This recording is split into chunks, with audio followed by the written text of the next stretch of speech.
Notre balade se poursuit en 2 chevaux. Nous quittons la Camargue pour la ville de Pézenas, à 50 km à l'ouest de Montpellier.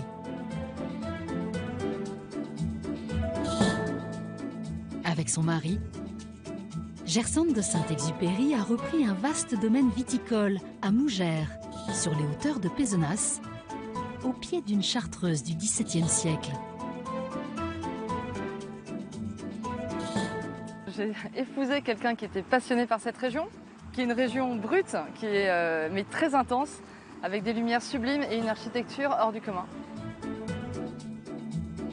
Gersande nous entraîne pour un voyage de Pézenas à Pézenas, en passant par Béziers et Agde, et placé sous le signe d'une découverte historique de la région. Elle a rendez-vous avec son ami Denis Nepipvoda, guide de la ville. Avec ses rues pavées et ses demeures bourgeoises, le centre historique de Pézenas a conservé tout son cachet. La ville doit sa richesse aux grandes foires qui se tenaient ici au Moyen-Âge. Et qu'est-ce qu'on y vendait dans ces foires? On y vendait essentiellement des draps de laine et des épices. Et donc il y avait des échoppes comme ça un peu partout? Voilà, il y avait des échoppes, on y venait d'Espagne, d'Italie, d'Afrique du Nord, d'Europe du Nord pour commercer. Pézenas a donc toujours été une ville bouillonnante et pleine de vie. De quoi inspirer un dramaturge qui a fait ses débuts sur les planches de la ville. Il s'appelle Jean-Baptiste Poquelin, plus connu sous le nom de Molière. Quand Molière venait à Pézenas, il avait l'habitude de s'installer sur la place. Il observait tout ce qui se passait sur la place, principalement le mercredi, le jour du marché. Et on raconte que tout ce que Molière a vu à Pézenas, Molière s'en est servi pour écrire les pièces que tu connais. Et donc en fait Molière c'est vraiment le personnage emblématique de Pézenas. Oui, pendant à peu près 7 ans, il va faire des séjours réguliers dans notre bonne ville, de 1650 à 1657. À Pézenas, Molière ne trouve pas seulement l'inspiration. Il trouve aussi un public et surtout un protecteur. Le prince de Conti, ce personnage influent et passionné de théâtre, va inviter Molière à se produire avec sa troupe dans l'un des plus somptueux hôtels particuliers de la ville.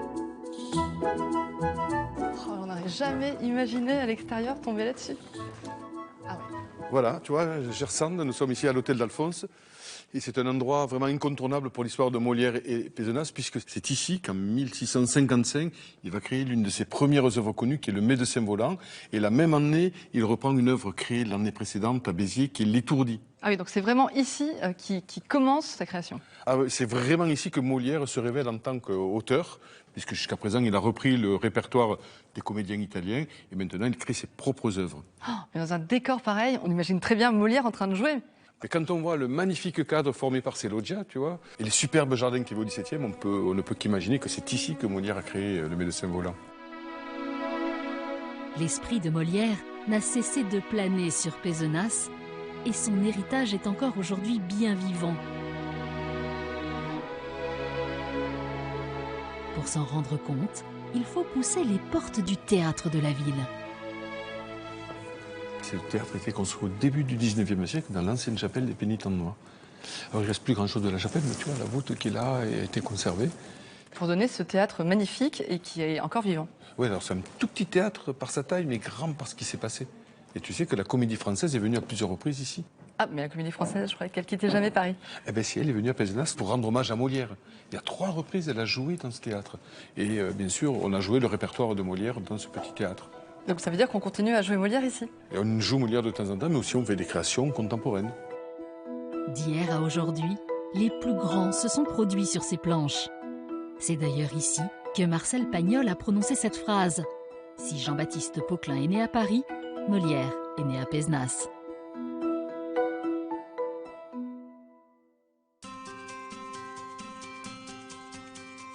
Au XVIIe siècle, alors que Molière amuse toute la bonne société de Pézenas, un projet fou est en train de voir le jour à quelques kilomètres de là.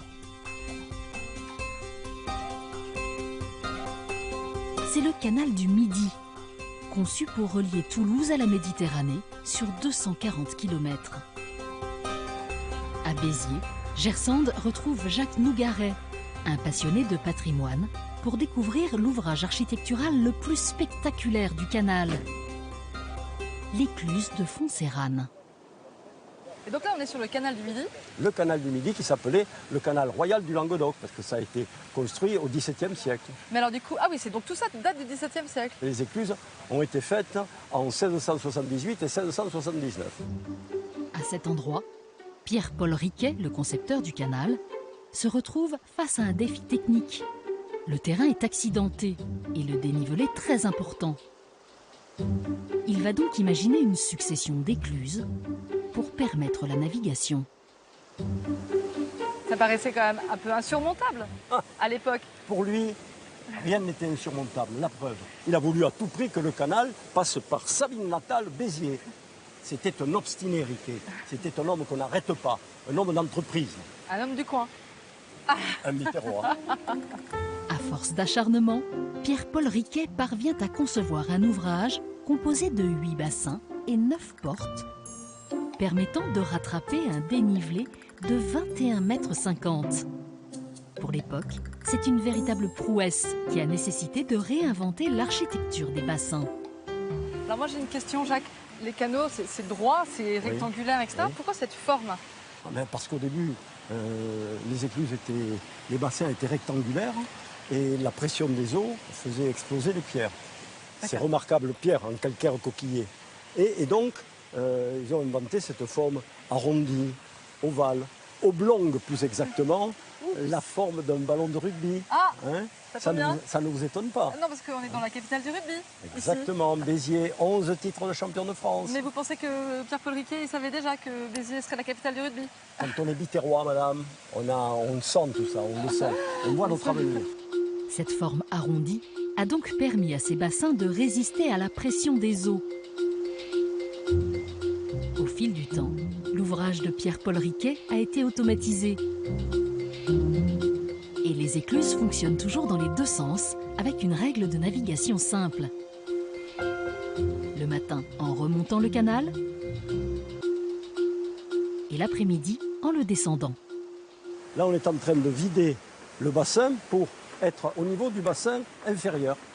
Dès que les deux bassins sont au même niveau, on ouvre les portes. Et donc là, nous sommes en descendant. Donc, vous voyez, on vide les bassins. Quand c'est le matin, en remontant, on remplit les bassins petit à petit pour faire remonter la péniche. Hein, voilà. Vous aussi, n'hésitez pas à venir découvrir les écluses de Fonceyranes en péniche. Comptez 1 heure pour traverser les différents bassins.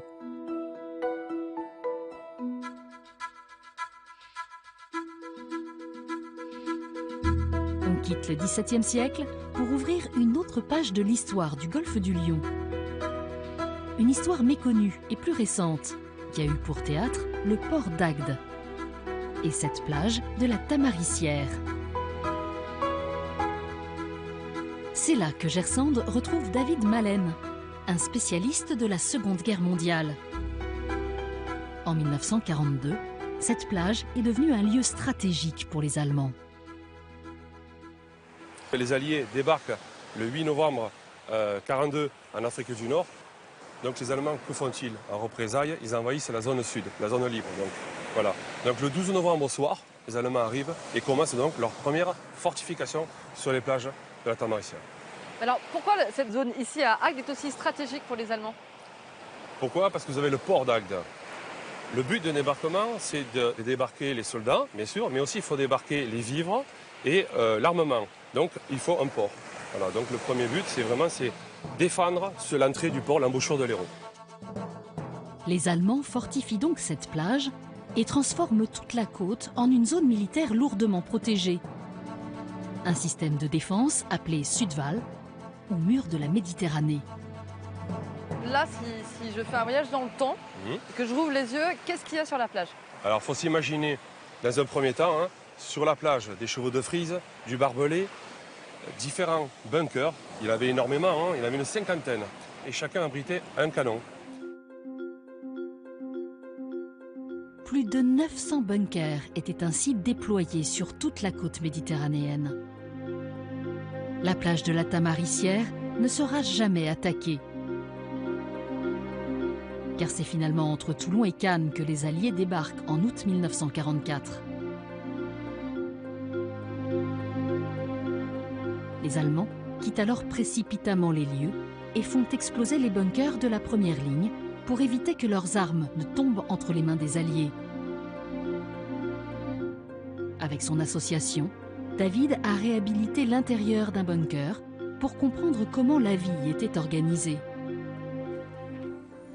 Comme tu peux voir, c'est une lettre d'époque. Hein. Ouais. C'est chargé en émotion. Il écrit à sa femme. Mais moi, je suis impressionnée par le souci, la précision. Tout est fait avec beaucoup de soin. C'est un gros travail de passionné, hein, surtout. Hein. On s'est basé sur beaucoup de documents, des photos d'époque. En plus, c'est vraiment une partie un peu méconnue de l'histoire de France, hein, parce qu'on connaît tous le débarquement en Normandie, bien sûr, mais ici, peut-être un peu moins quand même. Tout à fait. C'est pour ça que nous, l'association, on a mis en valeur donc, du coup ce patrimoine-là, hein, avec ce bunker, et en même temps, on en profite pour parler donc, de ce fameux débarquement qui a eu le 15 août 1944, dans le sud de la France. En faisant tout un travail de mémoire pour la population. Et de recherche aussi, tout à fait. Bravo. Le bunker de la Tamaricière est ouvert au public tous les samedis matins. L'occasion de redécouvrir cette page de notre histoire.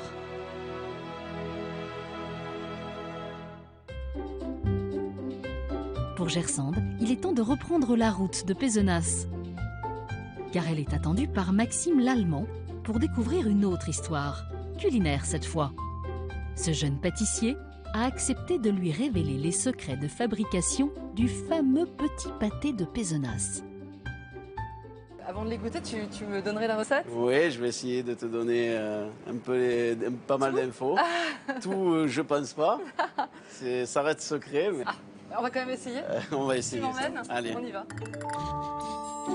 Cette recette mystérieuse que Maxime a héritée de son arrière-grand-père demande de la patience et un travail très minutieux. Alors là, j'ai préparé la farine, les œufs, le sel et je viens ajouter l'eau chaude avec le beurre.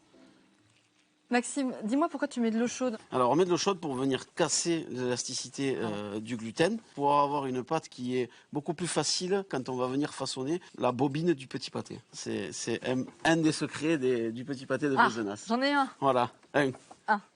Donc en fait c'est comme faire du vin. Voilà, c'est ça. Faut y mettre du cœur, beaucoup de passion. Et beaucoup de temps. Beaucoup de temps, exactement. Là je sens que tu vas me mettre au travail. Ouais, on va commencer à former un petit peu la pâte. Allez. J'essaye. Ok. Il faut qu'elle soit très fine. Non, il faut qu'elle soit un petit peu épaisse. L'étape délicate, c'est la fabrication de la bobine de pâte qui entoure le petit pâté. Là encore, il faut un sérieux coup de main. Et surtout, cet outil qui n'a l'air de rien, mais que les Lallemans se transmettent depuis 4 générations. Et ça, c'est pas exactement quelque chose qu'on trouve dans le commerce. Non, alors ça, pour la petite histoire, c'est le manche à balai de mon arrière-grand-père. Alors c'est hyper touchant quand même parce que c'est un objet tout simple et c'est beau quand même de voir que toute une famille a travaillé sur le même objet. Exactement, oui, des fois, des petites choses comme ça. Les grands talents partent de petites choses. Sont importantes et c'est vrai qu'on y tient beaucoup. Donc on vient façonner tout autour du manche à balai. Du papé. Donc voilà, par petite pression, on va venir appuyer et tourner en même temps. Alors pourquoi c'est aussi technique? Tout simplement parce que c'est pas si évident que ça d'avoir le geste de suite. C'est la technique. Maxime est passé maître dans l'art de cette préparation qui ravit les papilles d'épices et noix depuis 3 siècles. Et pourtant, cette recette n'est pas vraiment originaire de la région. Elle viendrait même de très très loin.